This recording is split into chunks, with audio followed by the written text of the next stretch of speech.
In the quiet town of Plainfield, Wisconsin, lived a man who seemed ordinary, until police stepped into his home in 1957 and found a nightmare.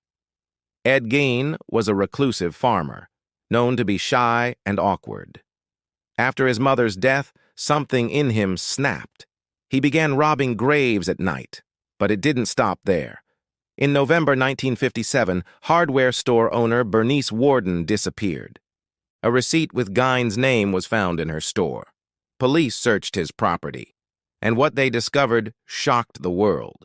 Human skulls used as bowls, a chair upholstered in human skin, a belt made of nipples. Ed confessed to killing 2 women and digging up dozens of corpses.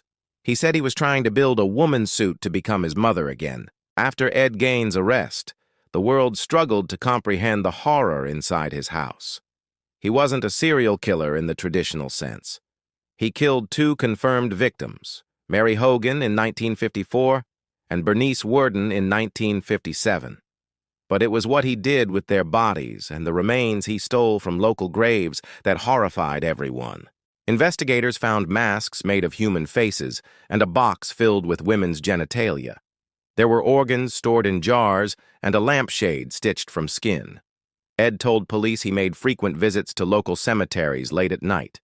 He dug up recently buried bodies, mostly middle-aged women, who reminded him of his mother. Psychologists said Ed suffered from schizophrenia and psychosis. He wasn't killing for pleasure or money. He was trying to recreate his mother, who he idolized obsessively. His crimes exposed deep emotional trauma, isolation, and a twisted attachment that drove him to madness. In 1958, his house mysteriously burned down while he was in custody. Some locals believed it was arson, a way to erase the evil from the town forever. Ed Gein was found mentally unfit for trial.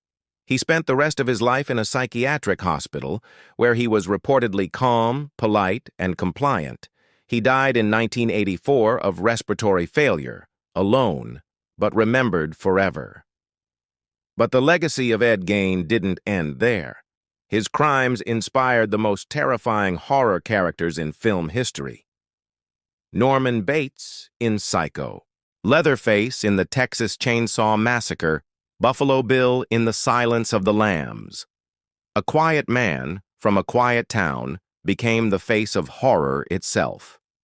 Even today, his story is studied by criminologists, filmmakers, and psychologists, a haunting example of how deep mental illness and grief can create a monster. So the next time you watch a horror movie, remember, some of it is more real than you think.